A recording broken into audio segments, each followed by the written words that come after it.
नमस्कार। आपका अखबार के YouTube चैनल पर आपका स्वागत है। मैं हूं प्रदीप सिंह। बिहार में एक अनहोनी होने वाली है, अनहोनी राजनीतिक घटना घटने वाली है। क्या है वो अनहोनी राजनीतिक घटना? घटेगी नहीं घटेगी? मेरे हिसाब से उसके घटने की संभावना लगातार बढ़ती जा रही है और ये आपको अगले कुछ दिनों में ही पता चल जाएगा कि वो घटना घटेगी या नहीं घटेगी।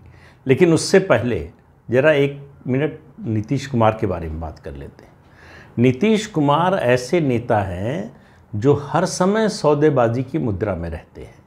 उनका साथी, विरोधी नहीं, याद रखिए हमेशा, उनका जो साथी दल है, जो गठबंधन का सदस्य है, जिसकी वजह से वो मुख्यमंत्री बने हैं या बनते हैं, 2005 से मुख्यमंत्री हैं, बीच में 1-1.5 साल का जीतन राम मांझी का कार्यकाल छोड़ दिया जाए तो लगातार तो बीजेपी के समर्थन से या आरजेडी के समर्थन से। तो जो साथी दल है, गठबंधन का साथी, जिसकी वजह से मुख्यमंत्री बनते हैं, सौदेबाजी उसी से करते हैं। और सौदेबाजी कब करते हैं? जब वो उनको मुश्किल में नज़र आए। खुद मुश्किल में नज़र आए तब नहीं, जब उनका साथी दल उनको लगे कि यहाँ फंस सकता है, यहाँ हमारी ज़रूरत है, यहाँ हमारे बिना शायद काम न चले, तब वो सौदेबाजी करते हैं। आप इसको ब्लैकमेल की भी संज्ञा दे सकते हैं, क्योंकि ब्लैकमेल में सबसे बड़ी चीज़ होती है कि आप सामने वाले की कमज़ोरी का लाभ उठाते हैं। यही तो है ब्लैकमेल, कि सामने वाले की कोई कमज़ोरी है, उसका लाभ उठाकर आप अपना फ़ायदा करना चाहते हैं। और नीतीश कुमार के ये स्वभाव का हिस्सा है। जब जब ऐसा मौका आता है तब वो ये दांव खेलते हैं और एक बार फिर दांव खेलने के लिए तैयार हैं। क्यों? क्योंकि राज्यसभा के द्विवार्षिक चुनाव होने वाले हैं, बाइनियल इलेक्शन होने वाले हैं 10 जून को। उसके अलावा जुलाई में राष्ट्रपति का चुनाव होने वाला है। नीतीश कुमार को अच्छी तरह से पता है कि राष्ट्रपति के चुनाव में बीजेपी को उनकी पार्टी की ज़रूरत है। एनडीए की जो के वोट हैं, जो उसके बाद भी बीजेपी को सहायक दल की ज़रूरत होगी। बीजू जनता दल हो या फिर वाईआरसीपी कांग्रेस हो, उसके मिलने से बहुमत बीजेपी को मिल जाएगा, स्पष्ट बहुमत। लेकिन अगर नीतीश कुमार निकल जाएं तो थोड़ा स्थिति जो है वो फिर भी मैनेज शायद हो जाएगी, शायद क्या हो ही जाएगी। लेकिन नीतीश कुमार वहाँ जो कमज़ोर नस है उसी पर अटैक करना चाहते हैं।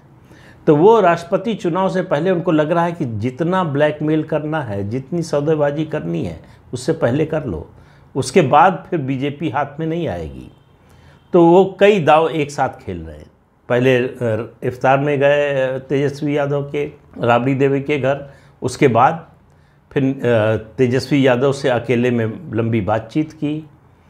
अब उन्होंने बैठक बुलाने की घोषणा की है इसी 27 मई को। किस चीज़ के लिए? सर्वदलीय बैठक कास्ट सेंसस के लिए, जातीय जनगणना के लिए।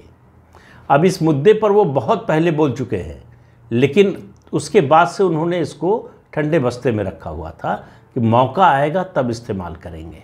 उनको मालूम है कि भारतीय जनता पार्टी इसके पक्ष में नहीं है, तो इसलिए वो उनको पता है कि इस समय बीजेपी पर दबाव बनाया जा सकता है। लेकिन मेरा मानना है कि ये बीजेपी वो नहीं है जिसमें शुरू में आए थे, जिसके साथ आए थे नीतीश कुमार। लेकिन कोशिश करने में क्या हर्ज है, वो सफल भी हो चुके हैं इसी बीजेपी के साथ। 2019 के लोकसभा चुनाव से पहले यही दबाव की राजनीति, 2018 में बीजेपी 3 राज्यों में चुनाव हार गई थी। किसान आंदोलन, महंगाई, बहुत सी चीज़ें थीं जिनके कारण पार्टी दबाव में थी। उस दबाव का भरपूर भयादोहन किया नीतीश कुमार ने, आधी सीटें ले ली। उसके अलावा रामविलास पासवान की पार्टी को भी कहा कि आप भी सौदेबाजी कर लीजिए। रामविलास पासवान की पार्टी ने भी किया, सीटें भी, लोकसभा की सीटें भी ली, राज्यसभा की भी 1 सीट ली। तो कुल मिलाकर सौदेबाजी उनके स्वभाव का अंग है कि जो मेरा हक नहीं है उससे ज़्यादा लेना है मुझे, ये उनका सिद्धांत है। तो अब नया इस सिद्धांत के तहत नया दांव क्या है? नया दांव है बिहार में राज्यसभा के चुनाव में कुल 5 सीटों का चुनाव होना है। और जो विधानसभा का गणित है उसके अनुसार 2 सीटें बीजेपी को मिलेंगी, सबसे बड़ा दल होने के नाते। उसके बाद दूसरे नंबर पर आरजेडी है, उसको 2 सीटें मिलेंगी और 1 जेडीयू को मिलेगी।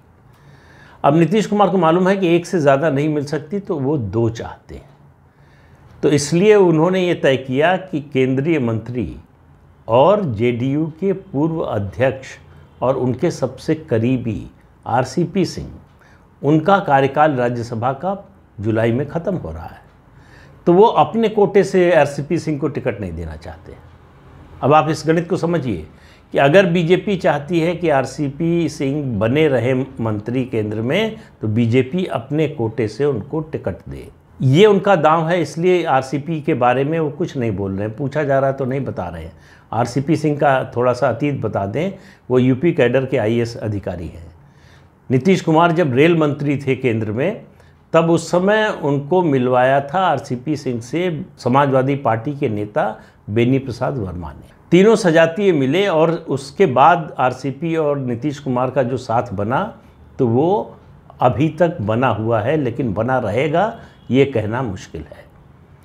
उनको बिहार ले गए, बिहार में उनके साथ उन्होंने काम किया। उसके बाद वो उनके जो है प्रिंसिपल सेक्रेटरी बने। फिर जब आईएएस से रिटायर हुए तो उसके बाद उनको पार्टी का 2010 में राज्यसभा का उम्मीदवार या राज्यसभा में भेज दिया, और 2010 में ही राज्यसभा में उनको सदन का नेता जेडीयू का बना दिया। तो इससे उनके महत्व का अंदाज़ा लगाइए। फिर 2020 में उनको पार्टी का राष्ट्रीय अध्यक्ष बना दिया, जब किसी को उम्मीद नहीं थी कि नीतीश कुमार ऐसा कर सकते हैं, लेकिन उन्होंने पार्टी अध्यक्ष के लिए चुना तो अगर किसी को तो अपने सजातीय को चुना। और प्रशांत किशोर और आरसीपी सिंह में जब मनमुटाव हुआ, झगड़ा हुआ, तो उन्होंने आरसीपी सिंह का साथ दिया, प्रशांत किशोर का नहीं दिया। इसी वजह से प्रशांत किशोर को जेडीयू से बाहर जाना पड़ा। इस पृष्ठभूमि में आप देखिए तो आरसीपी और नीतीश कुमार के रिश्ते बहुत गहरे हैं। जिस समय आरसीपी मंत्री बने केंद्र में, उस समय वो पार्टी के राष्ट्रीय अध्यक्ष थे। नीतीश कुमार ने कहा कि कौन पार्टी की ओर से मंत्री बनेगा, क्योंकि बीजेपी एक ही सीट देने को तैयार थी, एक कैबिनेट मिनिस्टर। ये जो है आरसीपी तय करेंगे। आरसीपी ने अपना नाम जो है तय किया, वो मंत्री बन गए। उसके बाद से जो खटास आई है दोनों के संबंधों में, वो लगातार बढ़ती जा रही है। अब वो खटास से दरार बनी, दरार से अब खाई बनने की स्थिति में आ गई है। नीतीश कुमार नहीं चाहते हैं कि आरसीपी को टिकट मिले जेडीयू का। अब हालत ये है कि आरसीपी ने भी उनसे मुलाकात कम कर दी है, मिलना जुलना कम हो गया है। ललन सिंह जो इस समय राष्ट्रीय अध्यक्ष है जेडीयू के, उनमें आरसीपी में 36 का आंकड़ा है, और ललन सिंह का लगातार नीतीश कुमार पर दबाव है कि आरसीपी को मंत्रिमंडल से हटवाएं, जिससे ललन सिंह मंत्री बन सकें केंद्र में। उनकी वो तमन्ना, वो उनकी ख्वाहिश पूरी नहीं हुई है अभी तक। तो अगर जेडीयू से टिकट नहीं मिलता है आरसीपी को, और बीजेपी नहीं देती है अपने कोटे से, तो वो मंत्री नहीं रह पाएंगे।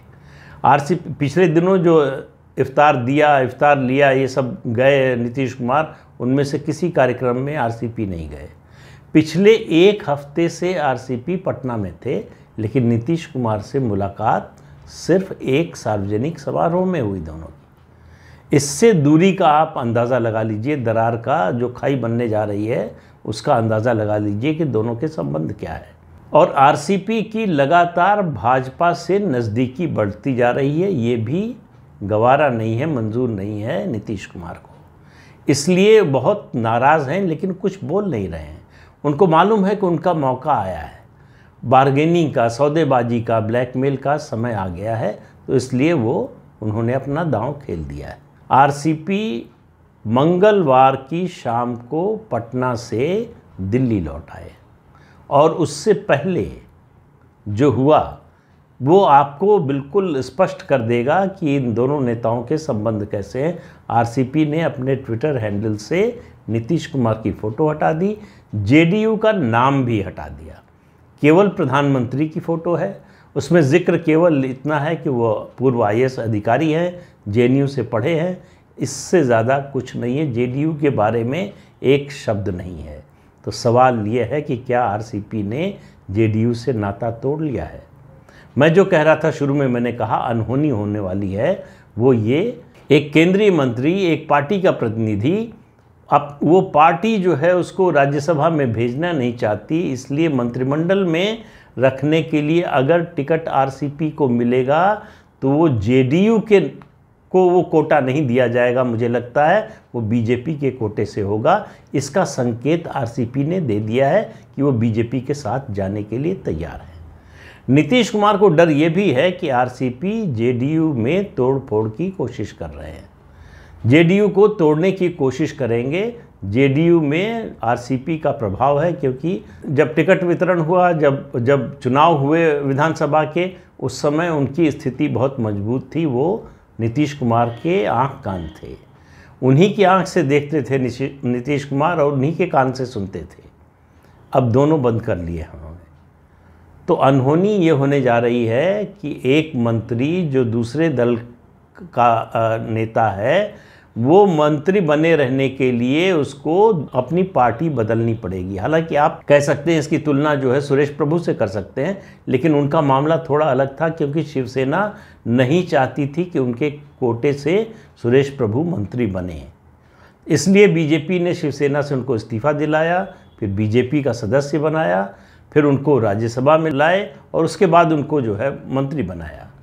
यहाँ स्थिति जो है वो जो अनहोनी करने की कोशिश कर रहे हैं नीतीश कुमार, तो नीतीश कुमार को नाराज़गी बहुत से मामलों को लेकर है आरसीपी से, कि अभी हाल ही में जो उत्तर प्रदेश विधानसभा के चुनाव हुए उसमें जेडीयू ने 50 उम्मीदवार खड़े किए थे, आरसीपी उनके प्रचार के लिए नहीं गए। उसके अलावा नीतीश कुमार के जो अभी सार्वजनिक कार्यक्रम हुए हैं उनमें से किसी में नहीं गए।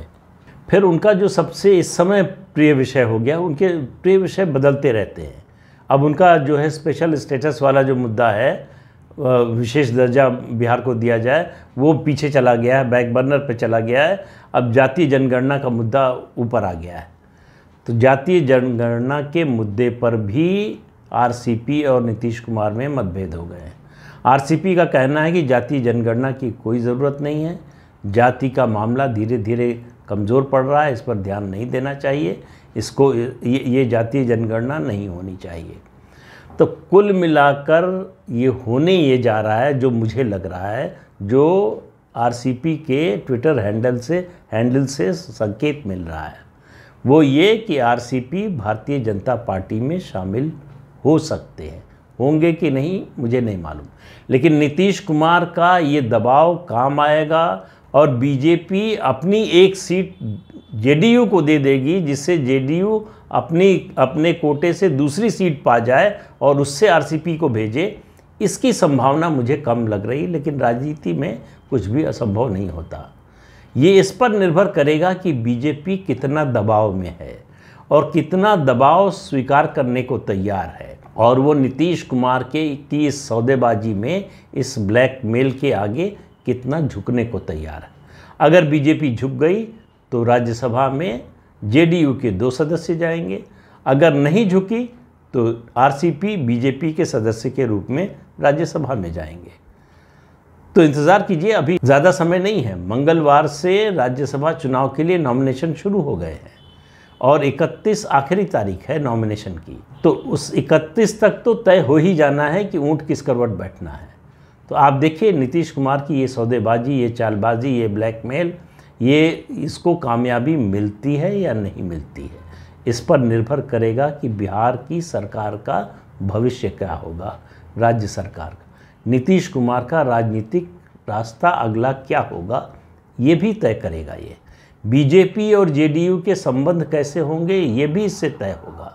और जेडीयू और आरजेडी में जो दोस्ती बढ़ रही है वो परवान चढ़ेगी कि नहीं, ये भी इससे तय होगा। तो ये एक घटना बहुत सारे राजनीतिक फैसलों को जन्म देने वाली है, इसलिए इसका इंतज़ार करना ज़रूरी है। ज़्यादा नहीं, सिर्फ 31 मई तक। 31 मई की शाम से पहले आपको पता चल जाएगा कि मामला किस तरफ जा रहा है, नीतीश कुमार का इरादा क्या है। तो आज के अंक में इतना ही, अगले अंक में फिर मिलेंगे किसी नए मुद्दे के साथ। तब तक के लिए इजाज़त दीजिए। आपसे अनुरोध है कि चैनल देखिए, शेयर कीजिए, लाइक कीजिए और सब्सक्राइब ज़रूर कीजिए। नमस्कार।